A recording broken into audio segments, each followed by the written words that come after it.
यह video number 15 है। इससे पहले शेष जितने भी वीडियो हमने बना रखे हैं वह नीचे डिस्क्रिप्शन में या पिन कमेंट में जा कर के आप वहां से उन्हें देख सकते हैं। नमस्कार, आपका स्वागत है आपके अपने YouTube चैनल पर। चलते हैं प्रश्नों की तरफ। प्रश्न कह रहा है कि यापनीय संघ किससे संबंधित है? तो यापनीय संघ जैन धर्म से संबंधित है। श्रवण बेलगोला कहाँ पर स्थित है? तो श्रवण बेलगोला जो है वह कर्नाटक में स्थित है। श्रवण बेलगोला कर्नाटक में स्थित है और जैनियों का प्रसिद्ध केंद्र है। चंद्रगुप्त मौर्य ने जैन आचार्य भद्रबाहु के साथ यहाँ पर तपस्या की और अंत में जैन पद्धति संलेखना द्वारा अपने प्राणों को त्याग दिया। प्रभास गिरी उत्तर प्रदेश के कौशाम्बी में स्थित जैन तीर्थस्थल है। नेक्स्ट प्रश्न कह रहा है कि प्रभास गिरी जिनका तीर्थस्थल है वे हैं, तो जैन तीर्थस्थल है और यूपी के कौशाम्बी में स्थित है। 2008 में पूछा गया प्रश्न है यह। कह रहा है कि श्रवण बेलगोला में गोमतेश्वर की विशाल प्रतिमा किसने स्थापित की थी? तो श्रवण बेलगोला में गोमतेश्वर की प्रतिमा चामुंडा राय ने की थी, जिन्हें चामुंड राय भी कहते हैं। व्याख्या में बताया गया है कि गंग राजा राजमल्ल चतुर्थ के मंत्री चामुंड राय ने मैसूर स्थित श्रवण बेलगोला में प्रथम तीर्थंकर के पुत्र गोमतेश्वर की विशाल प्रतिमा स्थापित करवाई थी। यह मूर्ति 17 मीटर ऊंची है। चामुंड राय ने गोमतेश्वर की प्रतिमा की स्थापना 6वीं सदी के विभव वर्ष में चैत्र शुक्ल पंचमी 13 मार्च 981 ईस्वी को की थी। यह मूर्ति कायोत्सर्ग मुद्रा में खड़ी है। यह भी प्रश्न पूछ सकता है। यह चट्टान को काटकर विंध्यगिरि पर्वत पर बनाई गई सबसे विशाल मूर्ति है। अब बौद्ध धर्म से संबंधित जितने भी प्रश्न हैं हम यहाँ पर डिस्कस करते हैं। PCSJ 2022 में आया हुआ यह प्रश्न है कि बौद्ध साहित्य में थेरी गाथा निम्नलिखित में से किस निकाय से संबंधित है? तो थेरी गाथा खुद्दक निकाय से संबंधित है। व्याख्या में बताया गया है कि बौद्ध साहित्य में थेरी गाथा खुद्दक निकाय से संबंधित अस्थाविर भिक्षुणियों के गीतों का संग्रह है। खुद्दक निकाय 15 लघु ग्रंथों का संग्रह है, जिसमें मुख्यतः खुद्दक पाठ, धम्मपद, उदान, इतवुंतक, सुत्त निपात, विमानवत्थु, पेतवत्थु, थेर गाथा, थेरी गाथा, बुद्ध वंश जातक, निर्देश, पति समिद्रमग्ग, अपादान तथा चर्यापिटक यह शामिल है। नोट में बताया गया है कि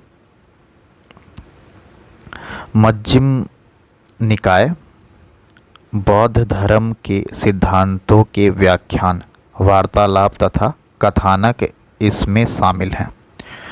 बुद्ध का मानवीय एवं दैवीय शक्ति के रूप में चित्रण होता है। एक निकाय है अंगुत्तर निकाय। इसके सूत्र 11 निपातों में संगठित हैं। इसमें 16 महाजनपदों का उल्लेख मिलता है। एक है संयुक्त निकाय।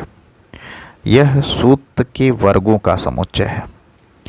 इसमें धर्म चक्र परिवर्तन सूत्र के बारे में वर्णन प्राप्त होता है। नेक्स्ट क्वेश्चन मिलान वाला है।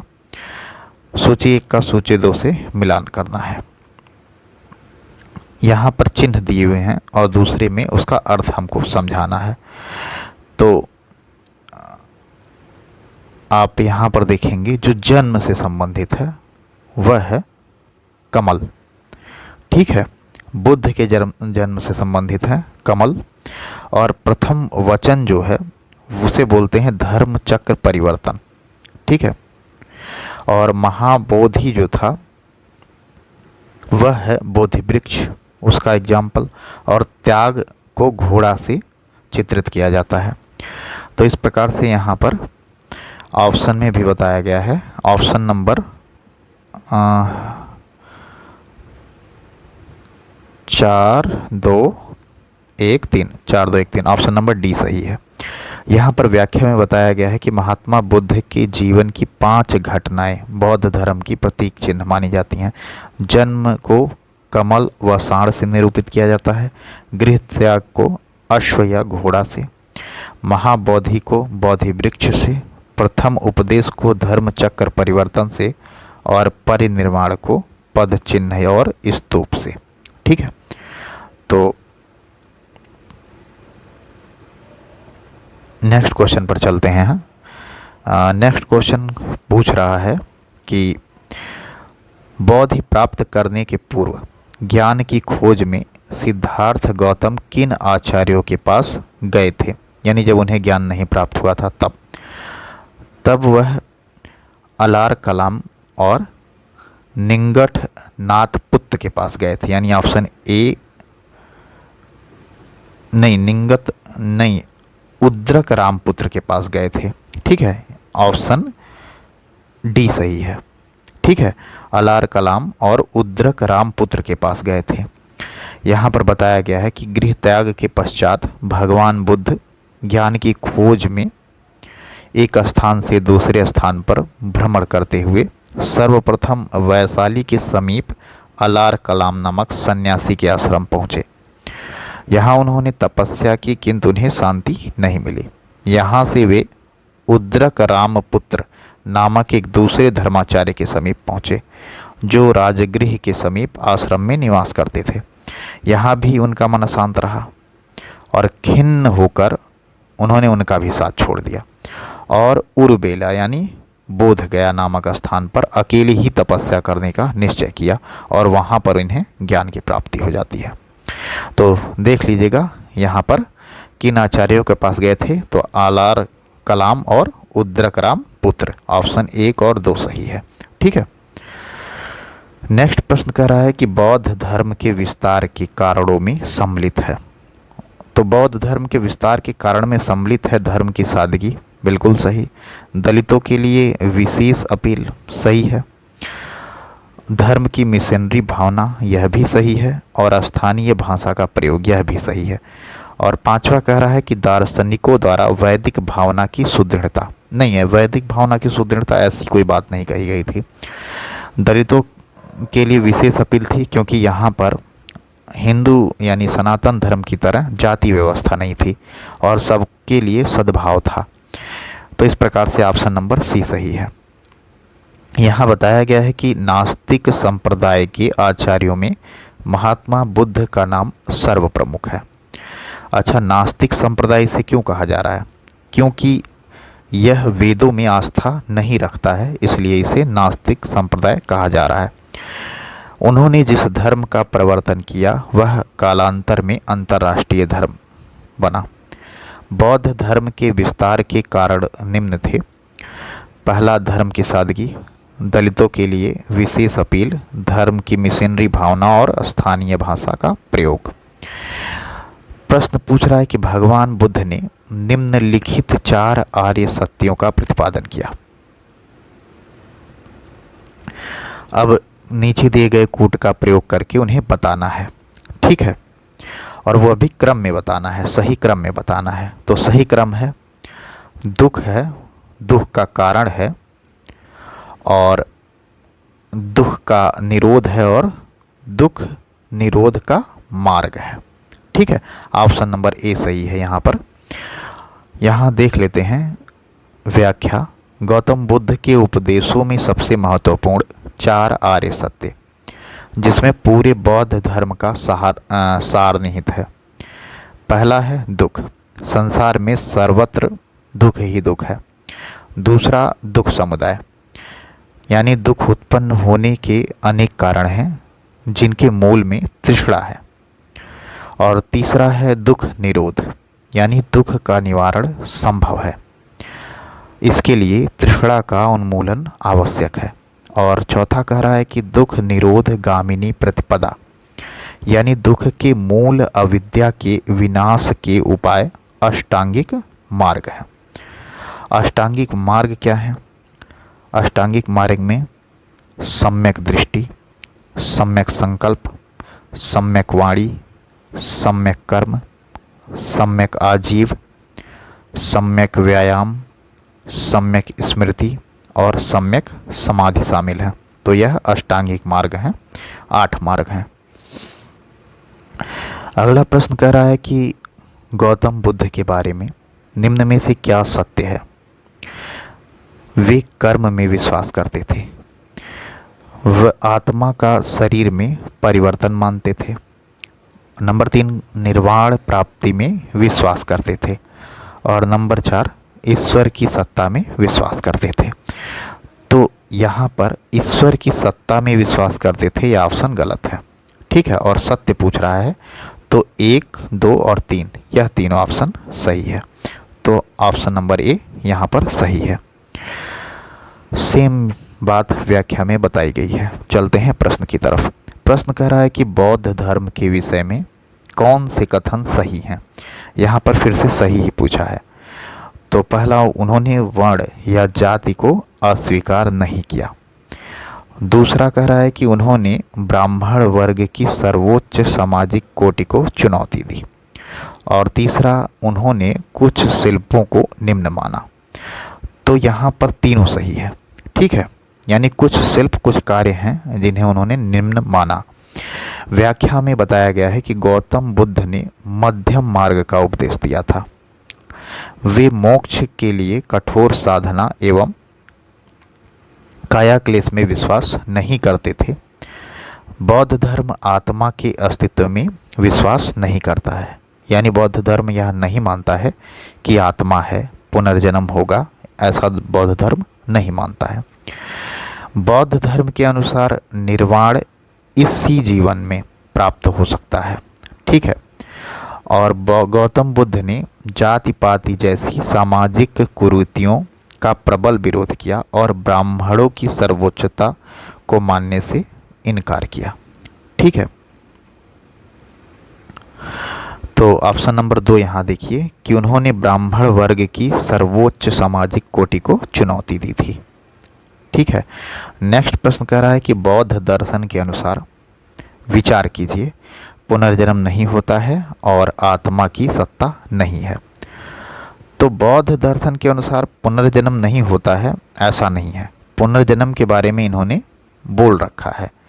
ठीक है, अभी मैंने शायद यहाँ पर व्याख्या में यह बताया था कि बौद्ध धर्म आत्मा के अस्तित्व में विश्वास नहीं रखता है। इसका यह अर्थ नहीं है कि यह पुनर्जन्म में विश्वास नहीं रखेगा, पुनर्जन्म में विश्वास रखता है, क्योंकि बौद्ध धर्म में माना गया है कि गौतम बुद्ध का पुनः जन्म होगा और आत्मा की सत्ता नहीं है। बिल्कुल, बौद्ध धर्म यह मानता है कि आत्मा की सत्ता नहीं है।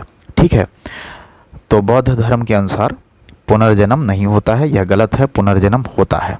ठीक है, ऑप्शन नंबर डी सही है कि ए गलत है किंतु आर सही है। बौद्ध दर्शन पुनर्जन्म में विश्वास करता है, क्योंकि बौद्ध धर्म में मनुष्य के जीवन का परम लक्ष्य है निर्वाण प्राप्ति। निर्वाण का अर्थ है दीपक का बुझ जाना, अर्थात जीवन मरण के चक्र से मुक्त हो जाना। यह निर्वाण इसी जन्म में प्राप्त हो सकता है, किंतु महापरिनिर्वाण मृत्यु के बाद ही संभव है। अतः वह पुनर्जन्म को माना, परंतु आत्मा की सत्ता को नहीं माना, क्योंकि आत्मा अमर होती है। किंतु आत्मा की सत्ता, अमरता एवं ईश्वर के अस्तित्व में विश्वास नहीं करता। ज्ञातव्य है कि बौद्ध धर्म सांख्य दर्शन का प्रभाव है। तो बौद्ध धर्म पर सांख्य दर्शन का प्रभाव है। नेक्स्ट प्रश्न कह रहा है कि निम्नलिखित वक्तव्यों पर विचार करें और नीचे दिए गए कूट से सही उत्तर को चुनें। कथन कह रहा है कि कुशीनगर मल्ल गणराज्य की राजधानी थी और कारण में बताया गया है कि महात्मा बुद्ध का महापरिनिर्वाण कुशीनगर में हुआ था। तो कारण तो बिल्कुल सही है कि कुशीनगर में महापरिनिर्वाण हुआ है, यानी देह त्याग महात्मा बुद्ध का कुशीनगर में हुआ है। लेकिन कुशीनगर मल्ल गणराज्य की राजधानी थी, क्या यह सही है? बिल्कुल, कुशीनगर मल्ल गणराज्य की राजधानी थी। तो दोनों सही है, लेकिन व्याख्या कर रहा है क्या मल्ल गणराज्य की राजधानी की वजह से महापरिनिर्वाण कुशीनगर में होता है? ऐसा नहीं है। यानी दोनों कथन सही है, लेकिन आपस में व्याख्या नहीं कर रहा है। तो ऑप्शन नंबर बी सही है यहाँ पर। अब यह प्रश्न देखिए, प्रीवियस में 3 बार पूछा गया। यूपीपीसीएस मेंस में पूछा गया, यूपीपीसीएस प्री 2004 में पूछा गया, और जीएस 2003 पीसीएस में पूछा गया प्री में। अब यहाँ पर व्याख्या में बताया गया है कि गौतम बुद्ध धर्म का प्रचार करते मल्लों की राजधानी पावा पहुँचे और यहाँ चुंद नामक लुहार की अम्र वाटिका में ठहरे। उन्होंने बुद्ध को भोजन कराया, जिससे रक्त सितार हो गया, ठीक है, और भयानक पीड़ा उत्पन्न हुई, कॉन्स्टिपेशन हो गया था इनको, और इसी वेदना को सहन करते हुए वे कुशीनारा पहुँचे और यहीं 483 ईसा पूर्व में 80 वर्ष की आयु में उन्होंने शरीर त्याग दिया। इसे बौद्ध ग्रंथों में महापरिनिर्वाण कहा गया है। मल्लों ने अत्यंत सम्मानपूर्वक उनका अंत्योष्टि संस्कार किया। मल्लों की दूसरी राजधानी पावापुरी भी थी, ठीक है। नेक्स्ट प्रश्न कह रहा है कि निम्नलिखित वक्तव्यों पर विचार कीजिए तथा नीचे के कूट से सही उत्तर का चयन कीजिए। कथन ये कह रहा है कि सर्वाधिक वर्षावासों में गौतम बुद्ध श्रावस्ती में रहे, और कारण बताया जा रहा है कि श्रावस्ती के राजा प्रसेनजित गौतम बुद्ध की आयु के थे। तो यहाँ पर सर्वाधिक वर्षावास में वह श्रावस्ती रहे, यह भी सही है। और जो राजा प्रसेनजित थे गौतम बुद्ध की आयु के थे, यह भी सही है, ठीक है। लेकिन इसलिए नहीं रहते थे कि उनकी आयु के हैं, यानी ए और आर दोनों सही हैं, किंतु ए की सही व्याख्या आर नहीं है, ठीक है। ऑप्शन नंबर बी सही है यहाँ पर। यहाँ व्याख्या में बताया गया है कि बौद्ध धर्म का सबसे अधिक प्रचार कौशल राज्य में हुआ। यहाँ बुद्ध ने 21 वर्षा वास किए, यानी जब भी वर्षा ऋतु होती थी तब वो वास करते थे।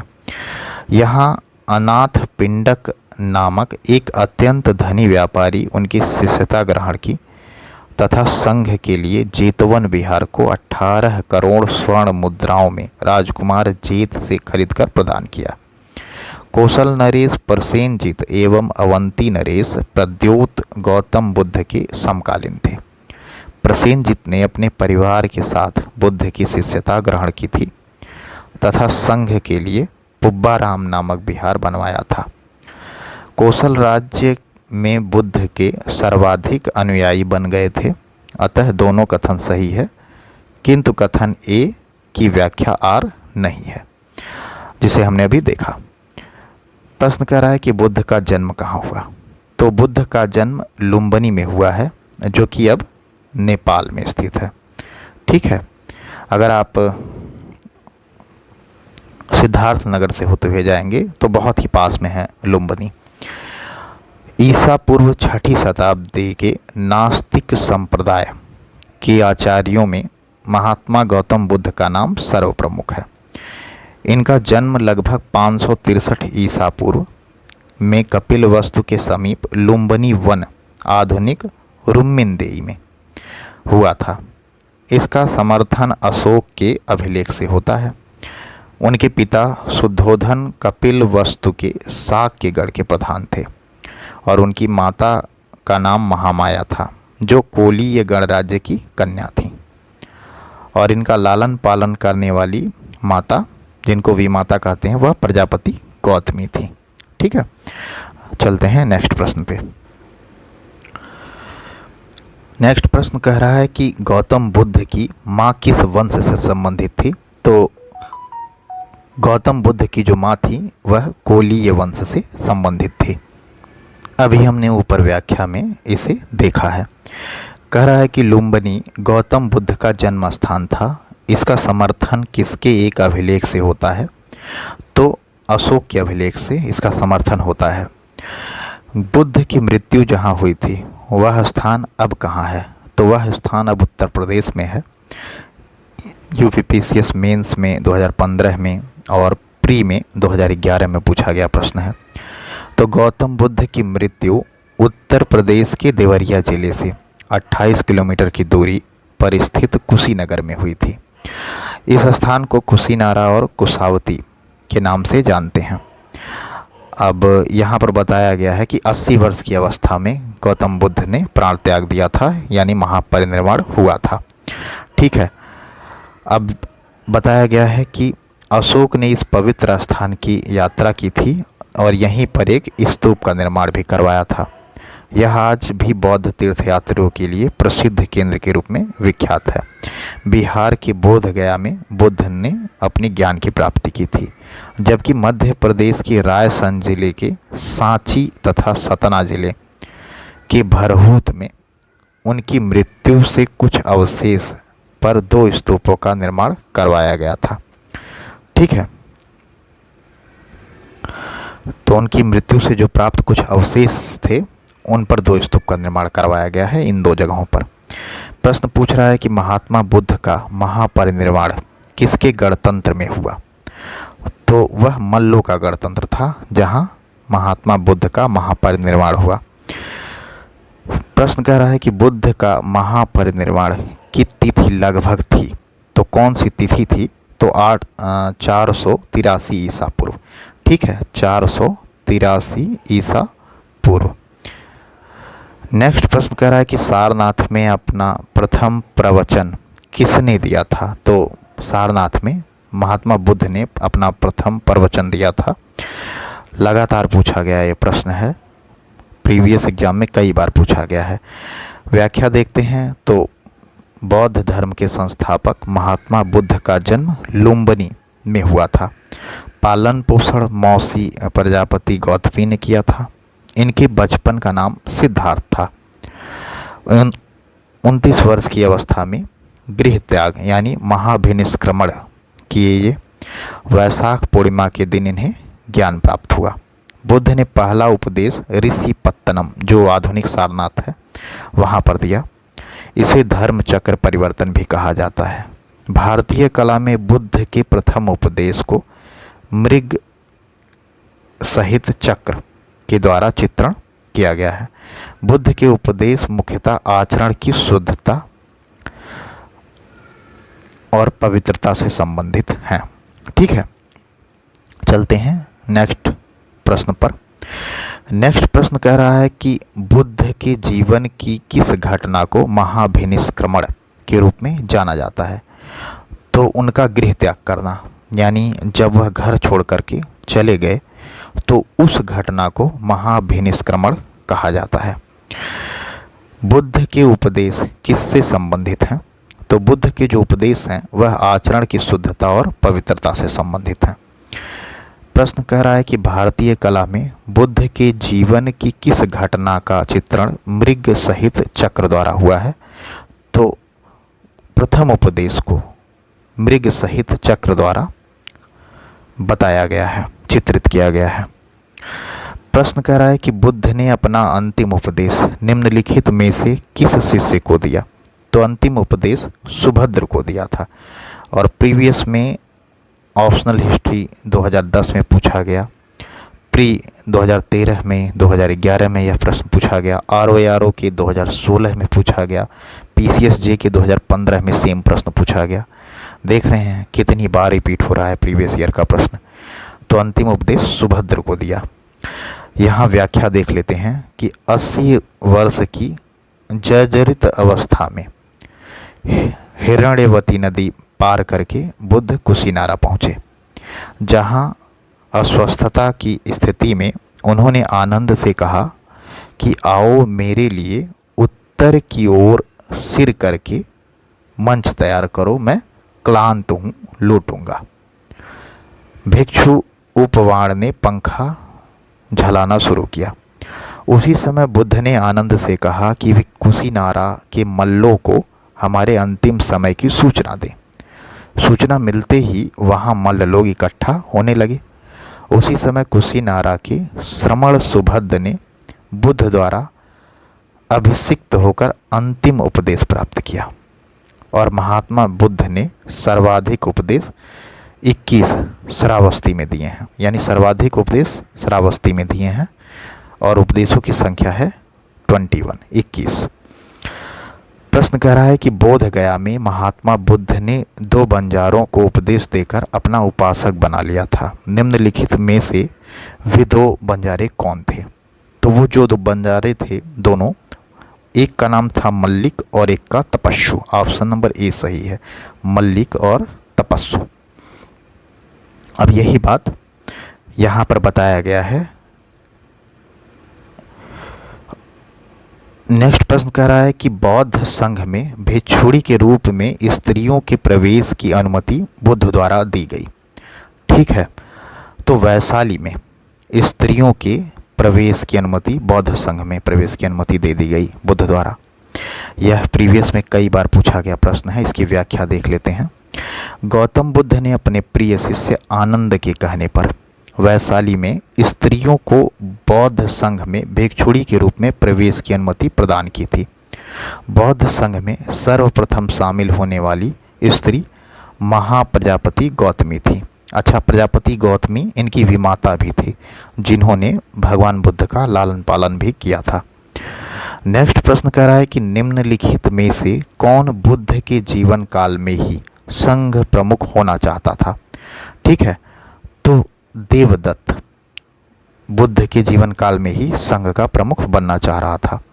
तो देवदत्त महात्मा बुद्ध के जीवन काल में ही संघ प्रमुख बनना चाहता था।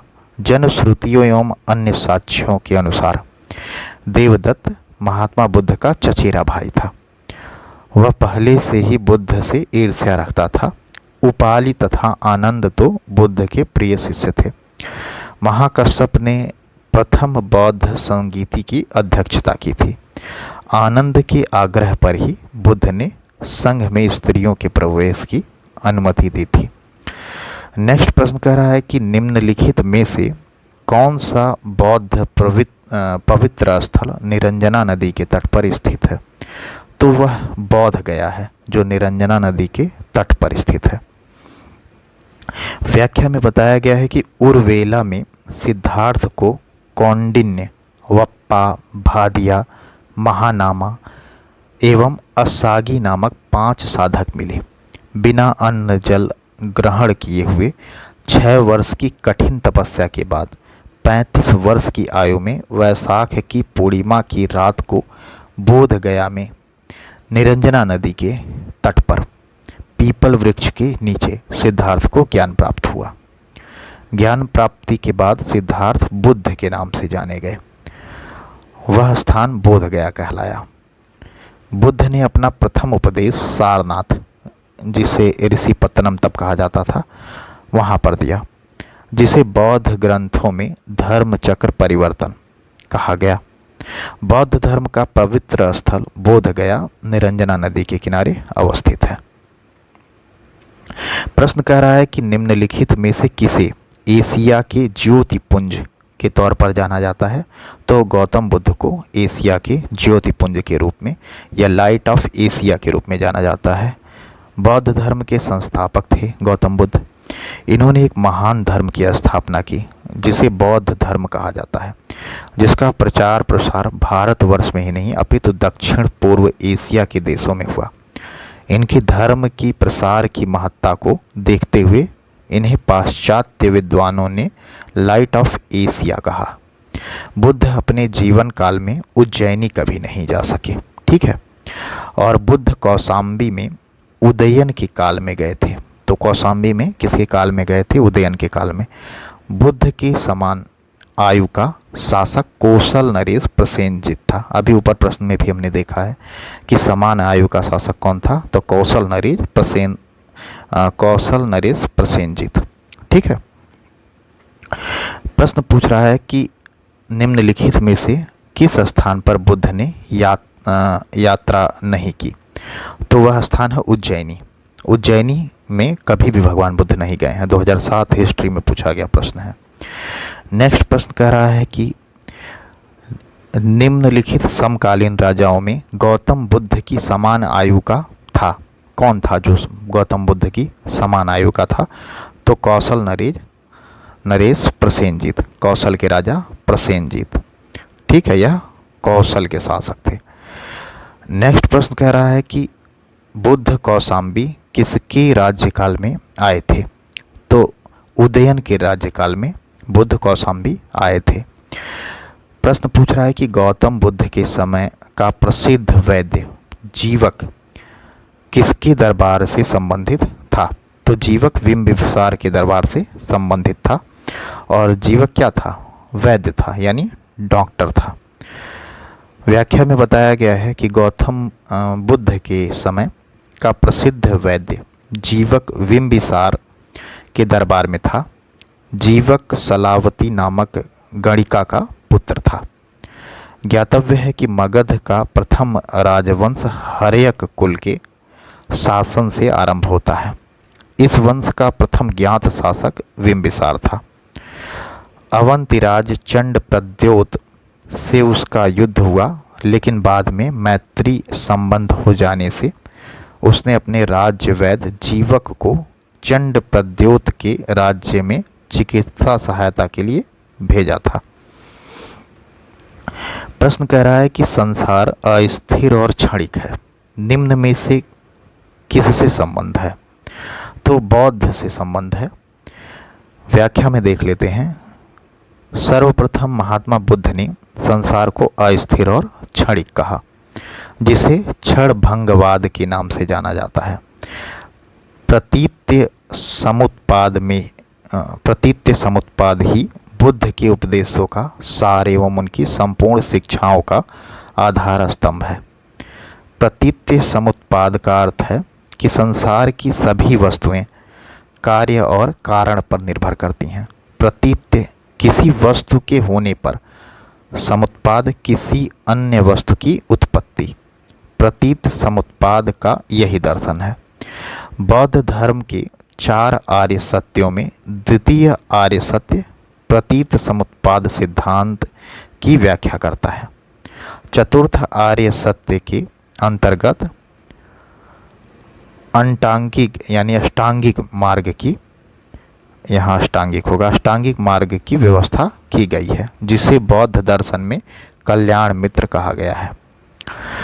अब यहाँ प्रश्न पूछ लिया कि बौद्ध दर्शन में कल्याण मित्र क्या है? तो अष्टांगिक मार्ग है कल्याण मित्र। प्रश्न कह रहा है कि बौद्ध धर्म में 4 आर्य सत्यों में से कौन एक प्रतीत्य समुत्पाद के सिद्धांत की व्याख्या करता है? तो दूसरा प्रतीत्य समुत्पाद की व्याख्या करता है। कह रहा है कि महायान बौद्ध धर्म में किसको भावी बुद्ध माना गया है? ठीक है, तो मैत्रेय को भावी बुद्ध माना गया है। यूपीएससी में भी यह प्रश्न पूछा गया था। ठीक है, यूपीएससी 2019 में यह प्रश्न पूछा गया था कि भावी बुद्ध कौन है? तो मैत्रेय को भावी बुद्ध माना गया है। पाली साहित्य में मैत्रेय नामक बोधिसत्व को भावी बुद्ध कहा गया है। इस स्तर पर पहुंचने वाला साधक ज्ञान प्राप्त करने की उत्कट अभिलाषा रखता है। इस अवस्था का साधक सर्वदा दूसरों का कल्याण करने तथा दूसरों के दुख दूर करने के लिए तत्पर होता है। यह अनेक जन्मों में अर्जित पुण्य और ज्ञान के माध्यम से अपना परम भाविक रूप काम प्राप्त करता है तथा सम्यक संबुद्ध होकर अपने विशिष्ट ज्ञान बल, महाकरुणा आदि द्वारा अर्हता और प्रत्येक बुद्ध से पूर्णतः विलग होता है।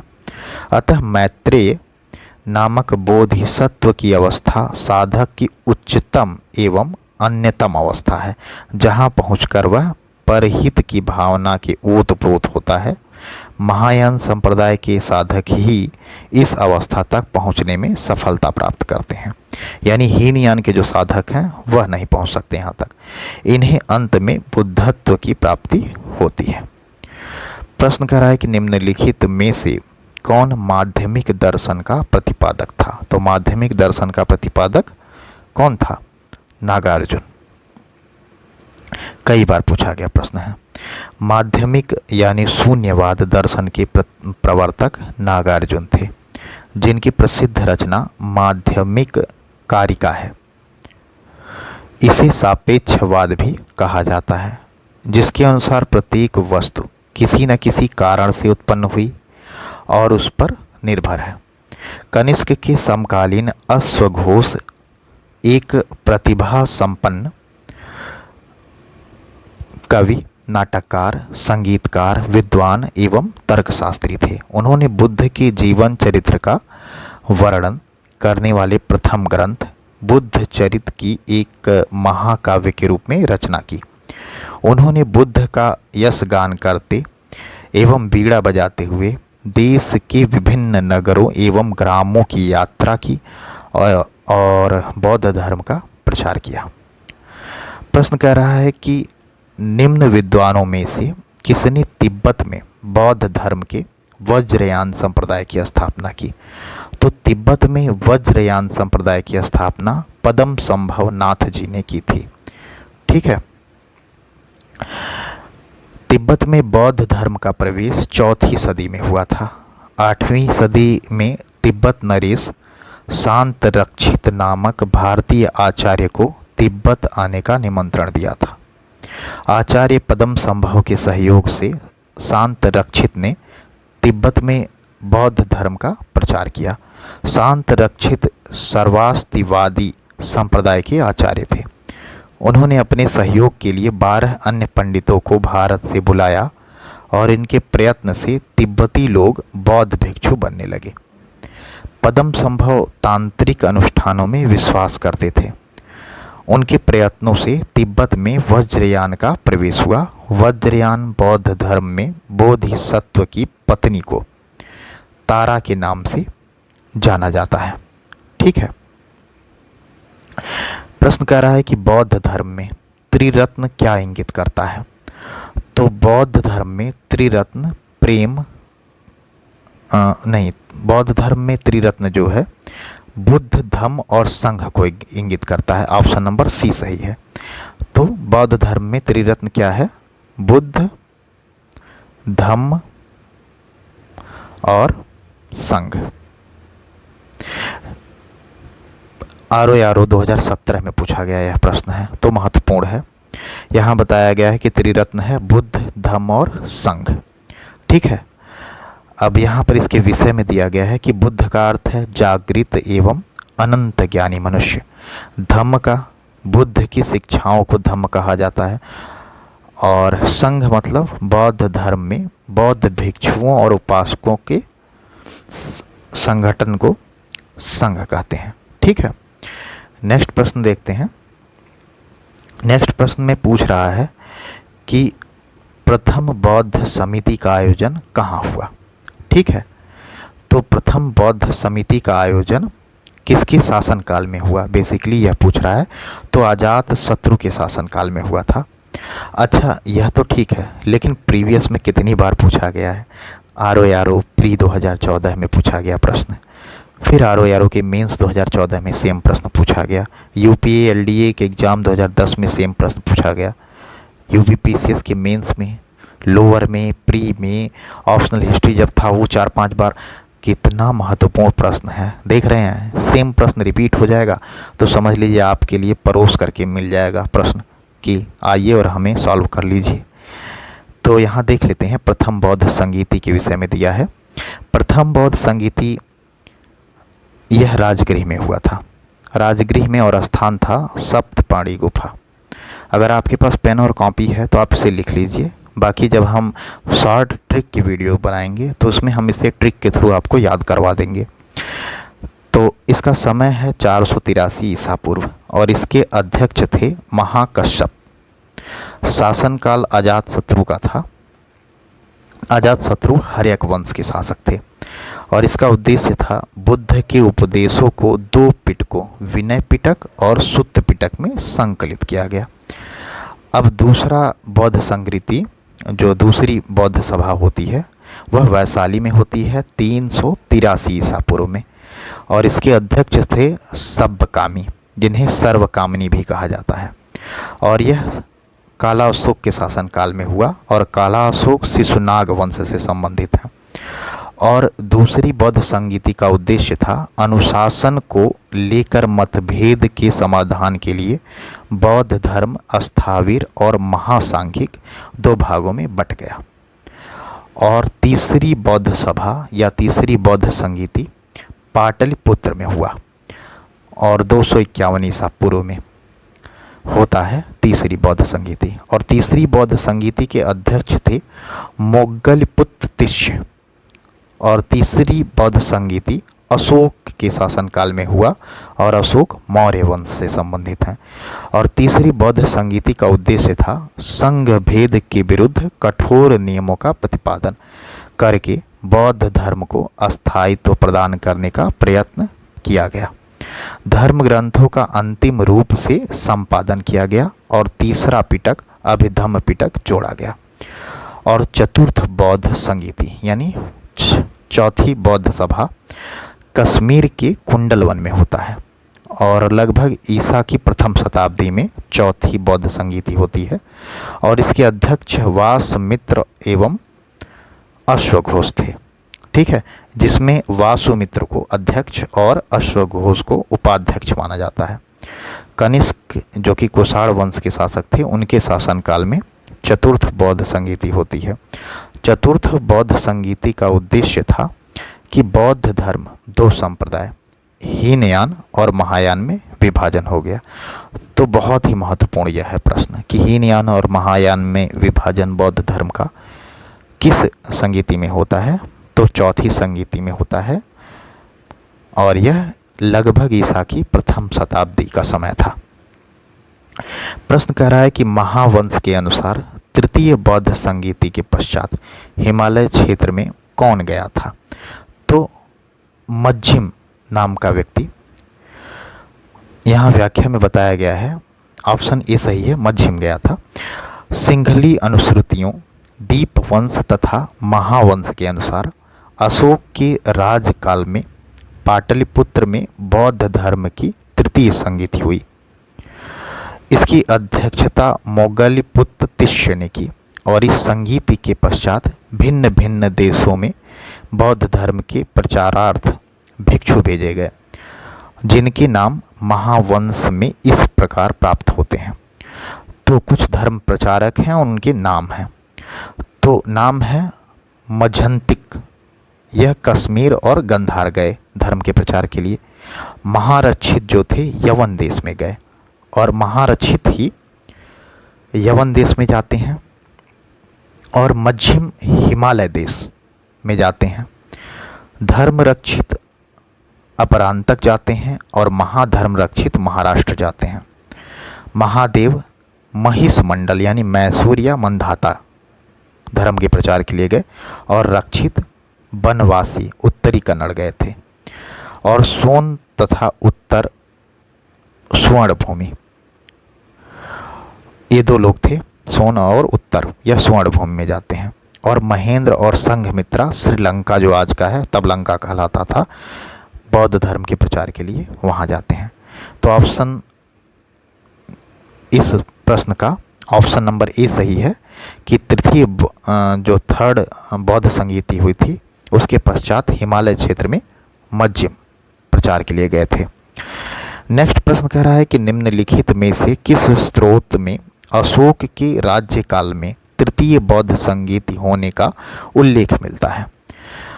तो दीपवंश और महावंश स्रोत में अशोक के राज्यकाल में तृतीय बौद्ध संगीति होने का उल्लेख मिलता है। ऑप्शन नंबर बी यहाँ पर सही है, और यह व्याख्या भी हमने ऊपर इसके विषय में देख रखा है। नेक्स्ट प्रश्न कह रहा है कि निम्नलिखित में से किस बौद्ध ग्रंथ में संघ जीवन के नियम प्राप्त होते हैं। तो संघ जीवन के नियम विनय पिटक में प्राप्त होते हैं। प्रीवियस में 2003-4 में पूछा गया, 97 में पूछा गया, 96 में पूछा गया प्रश्न है। व्याख्या में बता रहा है कि बौद्ध धर्म का साहित्य 3 पिटारियों अथवा पिटक में प्राप्त होता है, जिसे त्रिपिटक कहा जाता है। पाली भाषा में रचित है। यह तीनों पिटक विनय पिटक, सुत्त पिटक, अभिधम्म पिटक है। इनका संकलन विभिन्न बौद्ध संगीतियों में हुआ है। विनय पिटक में संघ संबंधी नियम तथा दैनिक जीवन संबंधी आचार विचारों, विधि निषेधों आदि का संग्रह है। इसके निम्न भाग हैं।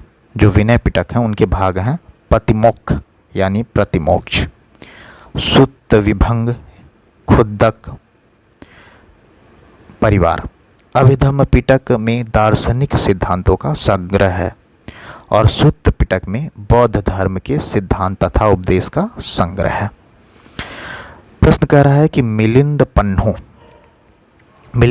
क्या है? तो मिलिंद पन्हो जो है, मिलिंद पन्हो यह पाली ग्रंथ है। ठीक है, 1996 में और सन 2000 में पूछा गया प्रश्न है। यहाँ इसके विषय में विस्तार से बताया गया है कि मिलिंद पन्हो एक पाली ग्रंथ है। इस ग्रंथ में यूनानी शासक मिंडर या मिनांडर, दोनों अगर दिखेगा तो आप समझ जाइएगा वही नाम है। कहीं कहीं मिंडर लिखता है, कहीं मिनांडर एवं प्रसिद्ध बौद्ध भिक्षु नागसेन के बीच वार्तालाप वर्णित है। इस ग्रंथ में महान बौद्ध भिक्षु नागसेन राजा मिलिंद या मिनांडर के अनेक गूढ़ दार्शनिक प्रश्नों के उत्तर देते हैं तथा अंततोगत्वा वह उनके प्रभाव से बौद्ध हो जाता है। यह कहा जाता है कि मिलिंद अपने पुत्र के पक्ष में सिंहासन त्याग कर न केवल भिक्षु अपितु अरहत बन गया है। इस पाली ग्रंथ में ईसा की प्रथम 2 शताब्दियों के भारतीय जनजीवन के विषय में जानकारी मिलती है। बौद्ध ग्रंथ ललित विस्तर में अनेक प्राचीन लिपियों की सूची प्राप्त होती है। बावेरु जातक, दशरथ जातक, शिव जातक बौद्ध रचना है, जबकि यवन जातक बौद्ध रचना नहीं है।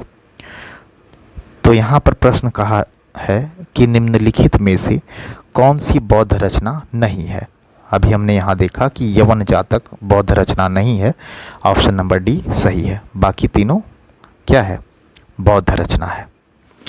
प्रश्न कह रहा है कि निम्नलिखित बौद्ध ग्रंथों में से किसमें अनेक प्राचीन लिपियों की सूची प्राप्त होती है? तो ललित विस्तर में प्राचीन लिपियों की सूची प्राप्त होती है। प्रश्न कह रहा है कि विशुद्धिमग्ग नामक पुस्तक किस संप्रदाय से संबंधित है? विशुद्धिमग्ग नामक पुस्तक हीनयान संप्रदाय से संबंधित है। अभी हमने देखा कि चौथी बौद्ध संगीति के बाद बौद्ध धर्म हीनयान और महायान में विभाजित हो जाता है। यहाँ बताया जा रहा है कि इसकी रचना जो विशुद्धिमग्ग है प्रसिद्ध बौद्ध दार्शनिक बुद्ध घोष ने की थी। ठीक है, यह बौद्ध सिद्धांतों त्रिपिटकोत्तर साहित्य पर आधारित एक प्रमाणिक दार्शनिक ग्रंथ है। ठीक है, नेक्स्ट प्रश्न कह रहा है कि निम्नलिखित युग्मों में कौन सही सुमेलित नहीं है? जैसे ही प्रश्न में आपसे पूछेगा कि नहीं है तो आप उसे घेरा बना लीजिएगा। इसमें से 3 सही होगा और 1 गलत। तो शाक्य का संबंध कपिल वस्तु से है, बिल्कुल सही। कोलीय रामग्राम बिल्कुल सही है। मल्ल कुशीनगर से संबंधित है, बिल्कुल सही है। कालाम का अलकप से संबंध है, नहीं, यह ऑप्शन गलत है। ठीक है, तो अलकप के बुली थे यहाँ पर बताया गया है और केसपुत के कलाम थे। बाकी ऑप्शन में आपको बताया गया है।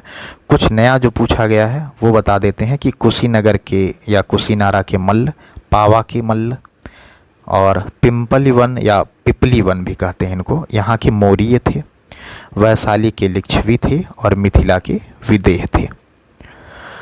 प्रश्न कह रहा है कि बौद्ध तथा जैन दोनों ही धर्म विश्वास करते थे कि कर्म तथा पुनर्जन्म के सिद्धांत सही हैं।